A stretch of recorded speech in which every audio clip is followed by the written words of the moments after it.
एक बौद्ध भिक्षु भोजन बनाने के लिए जंगल से लकड़ियां चुन रहा था कि उसने कुछ अनोखा देखा। उसने एक बिना पैरों की लोमड़ी जो ऊपर से स्वस्थ दिख रही थी। उसने सोचा कि आखिर इस हालत में ये लोमड़ी जिंदा कैसे है।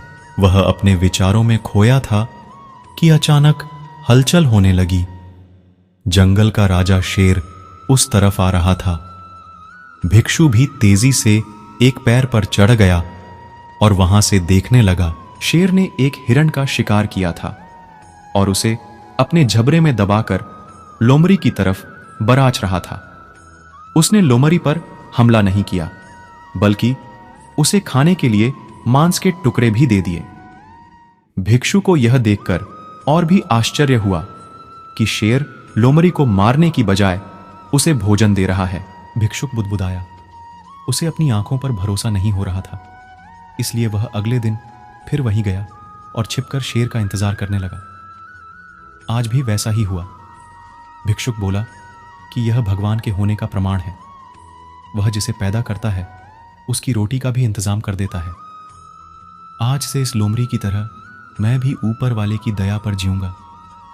वही मेरे भोजन की व्यवस्था करेगा। यही सोचकर वह एक वीरान जगह जाके बैठ गया।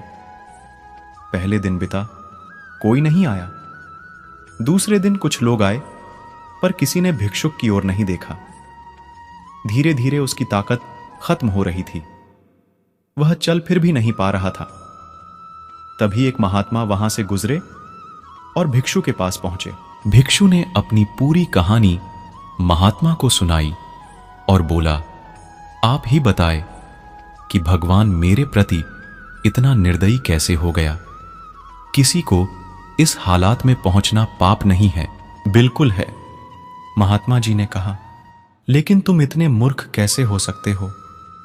क्यों नहीं समझते कि ईश्वर तुम्हें उस शेर की तरह बनते देखना चाहते थे, लोमड़ी की तरह नहीं। जीवन में भी ऐसा ही होता है कि हमें चीजें जिस तरह समझनी चाहिए उसके विपरीत समझ लेते हैं।